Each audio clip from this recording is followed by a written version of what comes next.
I'm Shara Alexander. I'm Francis Green. And I'm Tina Cousin. So Francis and I are neighbors, and Francis is an artist too, and we come from a family of artists, so we were really drawn to Project Grow. Just watching what happens here drew us in, and we've had this experience of coming on Wednesdays to the open studio has been really just enlightening. What we've found here is this ability to use resources, just found resources and pulling resources in from here and there, just an amazing resourcefulness and a fearlessness with art that has been really inspiring to us. And what would you guys do if there was no place to go for art? Well, the closest place is across, I think there is a place that I've considered driving to in Southwest, but it wouldn't be the same because for me, it's this community that makes this so incredibly enriching. It's not just about, you know, the availability of a pottery wheel. It's so much more than that, and we really are feel inspired by watching all the creativity here. What do you think, Francis? I think I would do art at home, but I wouldn't be able to use my fun. Oh, that's interesting to know. Think about being able to work in working in a space like this where there are these little hubs and you can wander around and see what people are doing, but you get your own space to create, but you're in a creative community. It really can't be replicated alone, and it can't be bought. It's really something that I think you know, it's made over time, and so it's something that can't be replaced instantly, for sure, or bought.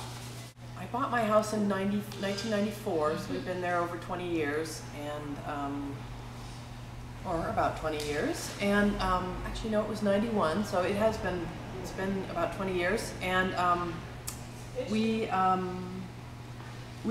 it's a great neighborhood. It is filled with artists and musicians, and one of the first things that drew me to the neighborhood was the sound of saxophones coming out of people's houses, and piano, and the you know, some of the churches have amazing church music, and so that drew me. But at the same time, we are wedged between an industrial area and Martin Luther King and Broadway, and the Blazers have a big impact here. Broadway Toyota has a big impact. They have a massive number of parking lots. If you look on Google Earth, you can see how much we're impacted by traffic. And of course, I-5 and its on and off ramps are a big factor.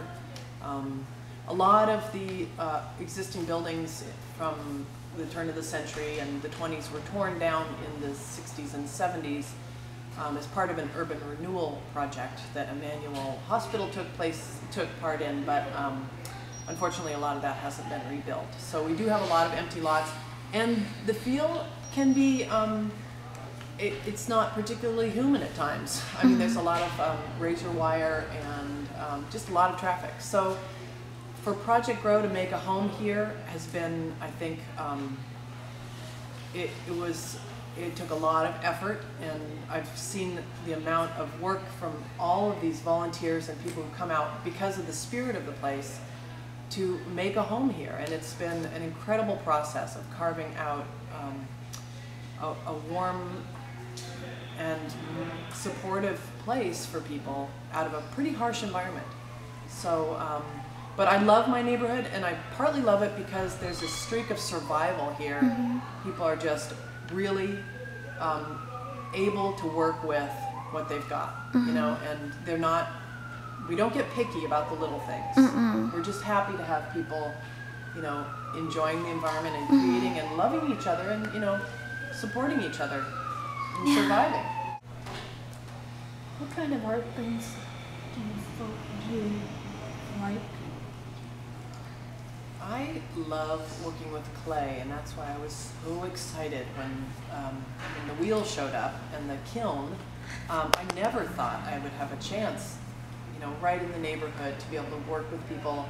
I threw pots. Actually, my grandmother was built molds and did hot pottery, but I never knew her. She died before I was born, so I feel like it's in my blood, but it's something that I've just, whenever I've had a chance, I've really taken advantage of. When I was in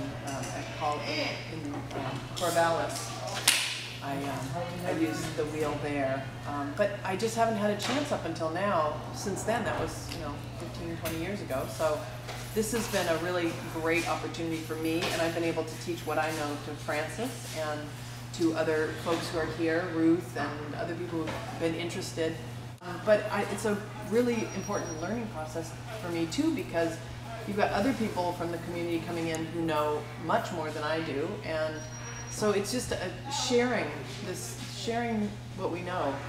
So that's been, for me, it's the clay. It's being able to work with clay. What about you, Francis? What is your favorite thing to do here? I think work with clay.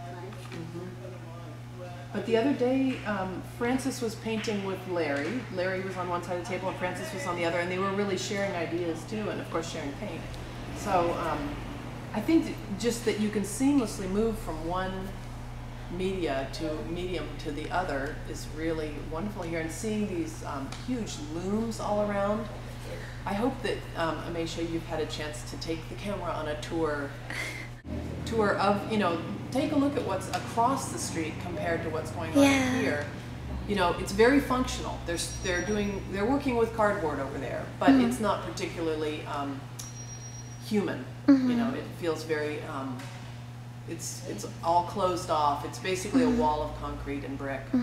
So to be in this environment, it just makes it so much more enriching in contrast, I think. So my feeling is this is something that this Project Grow could not be rebuilt overnight. It has taken years of work on the part of many volunteers and all of the participants here to bring this to life, and we're very thankful for the state funding that has made that possible. Cutting Project Grow off suddenly is going to create such disruption that it might actually sink the whole project. And I feel like if they could provide funding so that we can find alternatives to keep Project Grow running at this level, because this is the way that it's running now is it's just really powerful. So finding funding to keep it going so that we can transition to our own sources. I think Project Grow has huge potential to support itself, and I see that coming very soon. But until then, if we could have enough funding to transition to that, that's what I would ask for. Thank you.